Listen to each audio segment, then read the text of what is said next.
दोस्तों ये 5 एग्जाम ऐसे हैं जिनको आप यूपीएससी सिविल सर्विस एग्जाम की प्रिपरेशन से टारगेट कर सकते हैं। ये एग्जाम आपके प्लान बी हो सकते हैं। पहला एग्जाम है स्टेट सिविल सर्विस का एग्जाम, जो कि स्टेट पीसीएस कंडक्ट करता है। इस पर्टिकुलर एग्जाम को क्वालिफाई करके आप group A group B post पा सकते हैं स्टेट लेवल पे, लाइक ईटीओ, डीएसपी, एसडीएम। तो काफी अच्छी पोस्ट आप लोगों को देखने को मिलेंगी। और इन एग्जाम्स का जो सिलेबस है वो यूपीएससी सीएससी के साथ लगभग 80% ओवरलैप करता है।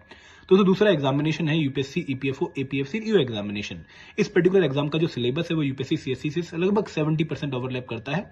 और दोस्तों इस एग्जाम को यूपीएससी ही कंडक्ट करवाता है। और सबसे खास बात कि भाई यहाँ पर आपको सिर्फ 2 ही स्टेज एग्जाम प्रोसेस देखने को मिलेगा, एक ऑब्जेक्टिव पेपर और फिर सीधा इंटरव्यू। यहाँ पर बीच में कोई मेंस की स्टेज नहीं है।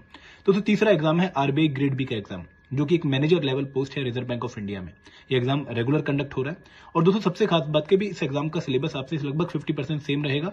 और दूसरी बात कि भाई यहाँ पर आपको फेज 2 में काफी एडवांटेज देखने को मिलेगा, क्योंकि यहाँ पर भी डिस्क्रिप्टिव आंसर राइटिंग होती है, जिसको आप यूपीएससी सीएससी की प्रिपरेशन में ऑलरेडी करके आ रखे होते हो।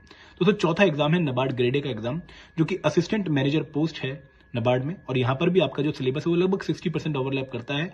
और सबसे खास बात कि भाई ये एग्जाम यूपीएससी वाले बच्चों के लिए एक नेचुरल चॉइस बन जाता है अगर वो एक और कंपोनेंट एआरडी प्रिपेयर कर लें। एंड दोस्तों last but not the least is the CAPF जो है असिस्टेंट कमांडेंट एग्जामिनेशन। यहाँ पर भी आपको यूपीएससी से काफी सिलेबस ओवरलैप देखने को मिलता है। और अगर आप प्रीलिम्स की अच्छी तैयारी करके बैठे हैं तो एग्जाम आप क्वालिफाई कर सकते हैं। बट इस एग्जाम की एज लिमिट थोड़ी सी कम है। और दोस्तों सबसे खास बात कि भाई इस पर्टिकुलर एग्जाम में यूपीएससी ही एग्जाम कंडक्टिंग बॉडी है। तो ये 5 एग्जाम आप टारगेट कर सकते हैं अगर आप यूपीएससी सिविल सर्विस एग्जाम के एस्पिरेंट हैं। Thank you very much.